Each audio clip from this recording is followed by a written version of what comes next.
ప్రథమ వార్షికోత్సవం అయినందువలన ఇటువంటి కార్యక్రమం ఏర్పాటు చేశారు. బెడ్ డొనేషన్ కార్యక్రమం.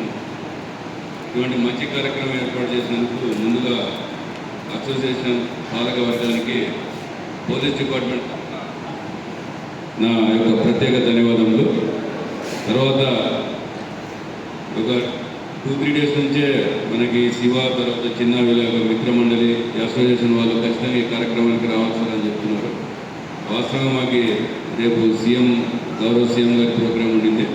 అది అనివార్య కారణం వల్ల కొద్దిగా వాయిదా పడేసరికి ఈరోజు ఈ ప్రోగ్రాంకి అటెండ్ అవ్వడానికి సమయం దొరికింది. ఏదేమైనప్పటికీ ఎస్పీ గారు రావాల్సినది ప్రోగ్రాంకి, సార్ కూడా అక్కడ వెళ్ళిపోయిపోయారు. ఏదేమైనా కూడా ఈరోజు ఒక అసోసియేషన్ అనేది ఏర్పాటు చేసుకోవడము, ఈ అసోసియేషన్లో అందరూ కూడా పార్టిసిపేట్ చేయడం అనేది ఇంపార్టెంట్. ఇంకా ఎవరైనా ఈ అసోసియేషన్లో పేరు నమోదు చేసుకోకపోతే ఆ యొక్క డీజే యజమానులు కూడా ఈ అసోసియేషన్లో చేరండి. ఎందుకంటే మనకు ఒక అసోసియేషన్ అనేది ఉంటే మీకు కూడా రేపొద్దున భవిష్యత్తులో ఇబ్బందులు అనేవి ఉండవు. తర్వాత పోలీస్ పాయింట్ ఆఫ్ వ్యూలో సంవత్సరం కాలం పాటు కూడా మనకి ఏదో ఒక ఫంక్షన్ జరుగుతూనే ఉంటాయి. దానికి ఖచ్చితంగా డీజే అనేది కూడా అవసరం అనేది ఉంటుంది. దాంట్లో మా యొక్క పోలీస్ డిపార్ట్మెంట్ వాళ్ళు కూడా ఈ డీజే అనేది వినియోగించినప్పుడు దానికి కొద్దిగా కండిషన్స్ అనేది మనం పెడతా ఉన్నాము. ఆ కండిషన్స్ పెట్టినప్పుడు ఖచ్చితంగా కండిషన్స్ వాళ్ళు పాటిస్తేనే మీకు పర్మిషన్ ఇస్తామని చెప్తాము. వైలేట్ చేస్తే వాళ్ళ మీద కేసెస్ కూడా రిజిస్టర్ కాబడుతున్నాయి. ఆ రకంగా కేసెస్ రిజిస్టర్ చేసే క్రమంలో ప్రథమంగా ఇబ్బంది పడేది ఎవరు? డీజే వాళ్ళే. ఎందుకంటే ఆ డీజే ఎవరైతే పెట్టారో వాళ్ళు కూడా ఆ కండిషన్స్ వైలేట్ చేస్తున్నారని చెప్పి వాళ్ళ మీద కూడా పోలీస్ డిపార్ట్మెంట్ చర్య తీసుకున్న పరిస్థితి వస్తుంది. ఎక్కడ ఈ నిబంధనలు ఎక్కడ ఉల్లంఘిస్తున్నారంటే మేము చెప్పినప్పుడు కూడా గిజ్జరాలను తీసుకొని వచ్చి వాళ్ళతో డ్యాన్స్ చేపించడము, తర్వాత ఇంకా కొంతమంది లేడీస్ని తీసుకొచ్చి అసభ్యంగా డ్యాన్స్ చేపించడము, తర్వాత ఒకసారి దాని యొక్క పరిమితికి మించి సౌండ్ పెట్టడం వల్ల కూడా కొంతమంది అబ్జెక్షన్ చేయడం అనేది జరుగుతుంది.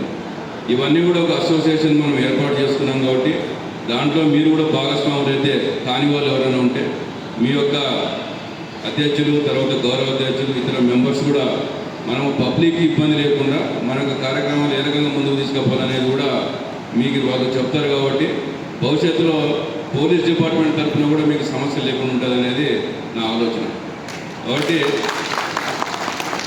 వీటన్నిటిని కూడా మీరు దృష్టిలో పెట్టుకొని, ఎందుకంటే నేను అబ్జర్వ్ చేస్తున్నాను, ఎందుకంటే పర్మిషన్ ఇవ్వాల్సింది అదే డిఎస్పీగా నేనే కాబట్టి మన యొక్క రాయచోటి సబ్ డివిజన్ వరకు అంటే బోత్ మనకి రాయచోటి కాన్స్టిట్యుయెన్సీ, తర్వాత పీలేరు కాన్స్టిట్యుయెన్సీ ఎక్కడైనా సరే ఈ ఉత్సవాలు ఉన్నప్పుడు నా దగ్గరికి వస్తాయి పర్మిషన్స్కి. కాబట్టి కండిషన్స్ పెట్టి మనం ఇస్తూ ఉన్నాం. కాబట్టి ఇది మనసులో మీరు గుర్తుపెట్టుకొని ఎవరైతే ఇంకా చేరని వాళ్ళు కూడా చేరి అసోసియేషన్ కూడా మీరు కూడా ఈ సందర్భంగా నా యొక్క సూచన ఏమంటే మీరు కూడా క్లియర్ కట్గా వాళ్ళకి మెన్షన్ చేయండి. తర్వాత మీ దగ్గరికి ఎవరైతే వస్తారో వాళ్ళని కూడా అరే ఈ పరిస్థితులు ఉంటాయి కాబట్టి అనవసరంగా మీ ఇబ్బంది పడకూడదు, కాబట్టి మీరు ఖచ్చితంగా పోలీసు వాళ్ళు పెట్టిన కండిషన్స్ మీరు ఫాలో అవ్వండి, అప్పుడైతేనే మాకు కూడా ఇబ్బంది లేదు, మేము కూడా మీకు డీజే ప్రొవైడ్ చేస్తామని చెప్పి నిర్మోహమాటంగా మీరు కూడా చెప్పండి. తర్వాత ఆ సందర్భంగా మీకు ఏమైనా సాధక బాధలు ఎదురైతే నా దృష్టికి తీసుకురండి. నేను కూడా కన్సర్న్ ఎస్ఐలకి సీలకు కూడా ఆ విధంగా మేము సూచనలు ఇస్తున్నాను. ఏదేమైనప్పుడు కూడా ఒక అసోసియేషన్ అనేది పెట్టిందే కాకుండా సమాజపరంగా కూడా మనము మన డబ్బు ఖర్చు పెట్టుకొని సమాజానికి ఉపయోగపడే యొక్క కార్యక్రమాలు కూడా చేస్తున్నందువలన నేను మనస్ఫూర్తిగా ఈ యొక్క అసోసియేషన్ వాళ్ళకి నేను అభినందిస్తున్నాను. చిన్నకి, శివకి, ఇతర వాళ్ళ ఫ్రెండ్స్కి అందరికీ కూడా ఈ సందర్భంగా నేను వాళ్ళకి అప్రిషియేట్ చేయడం జరుగుతుంది. భవిష్యత్తులో ఈ కార్యక్రమాలు ఇంకా మెరుగ్గా చేస్తూ మీరు ముందుకు పోతారని చెప్పి నేను ఆశిస్తూ ఉన్నాను.